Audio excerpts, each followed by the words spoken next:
Hello!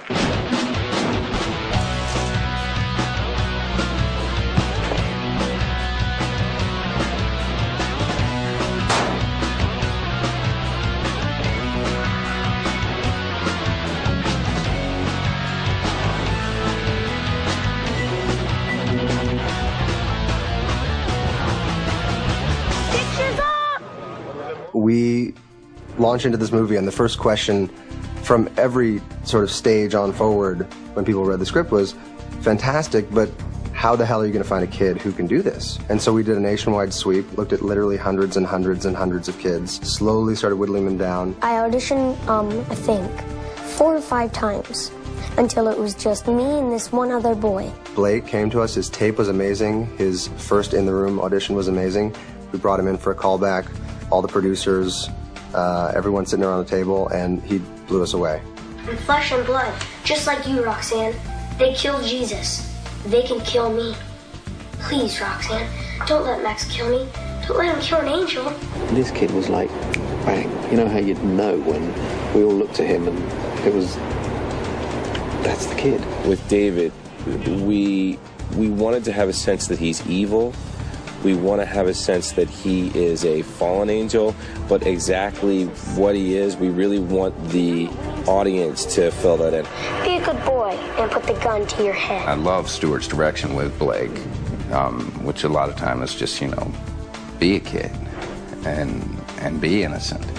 It makes it all the more spooky. Is it going to be like, rah? Is he going to like scare us? Yeah, it's going to come up real fast. It became a shorthand where I could just say, okay, Blake, devil. Or, okay, Blake, kid, and he would switch in, switch out.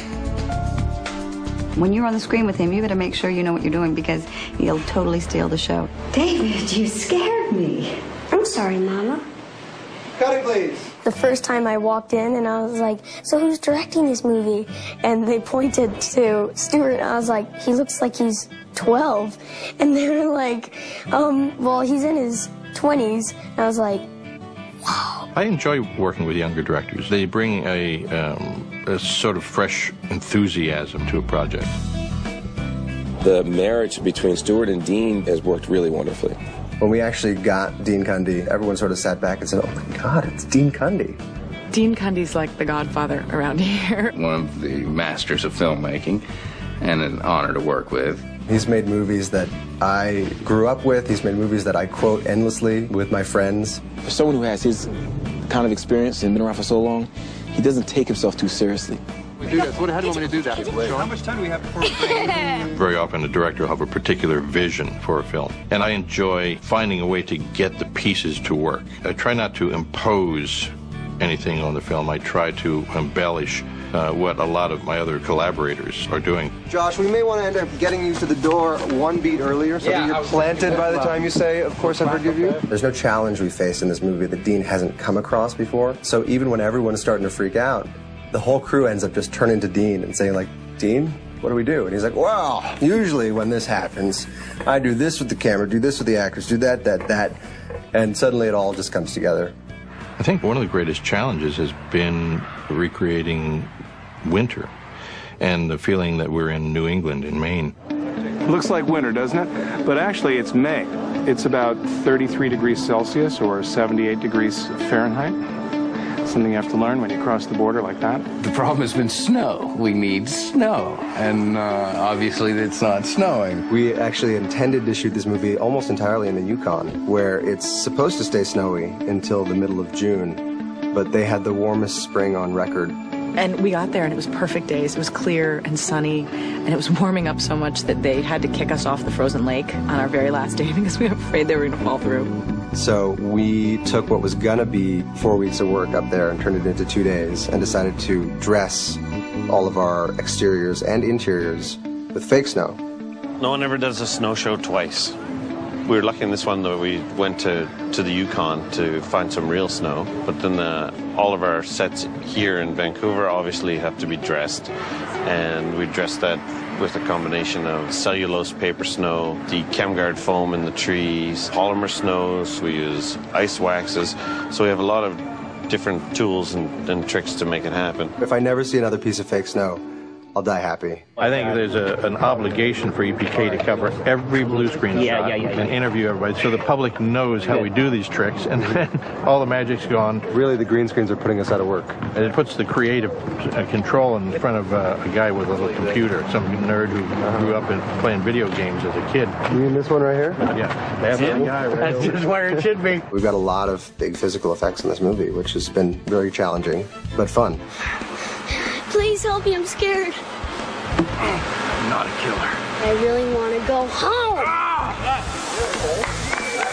I do pretty much most of my stunts until they get really hairy. I got shot the other day, which was always fun to get squibbed.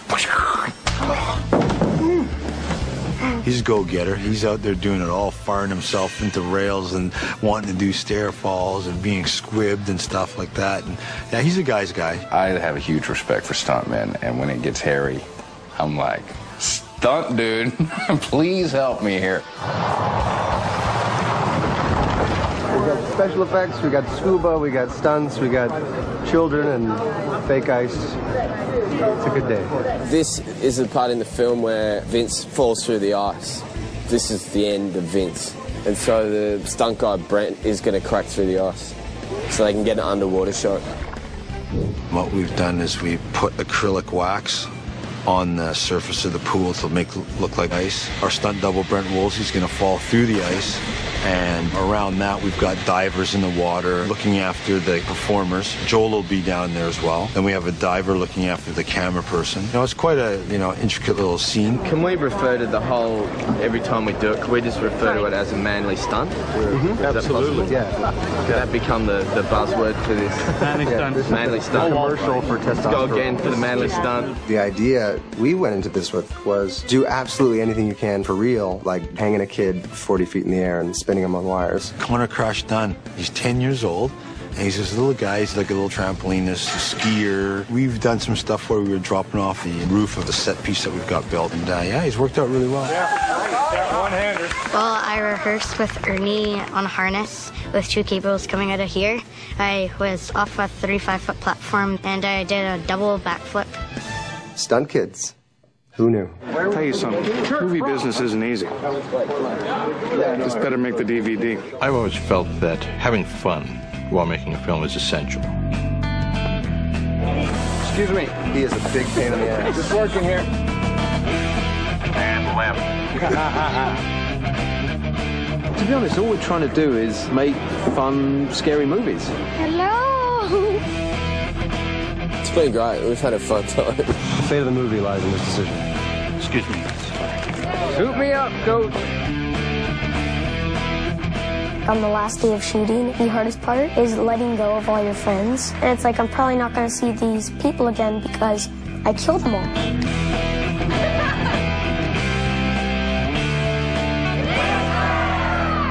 That's a wrap.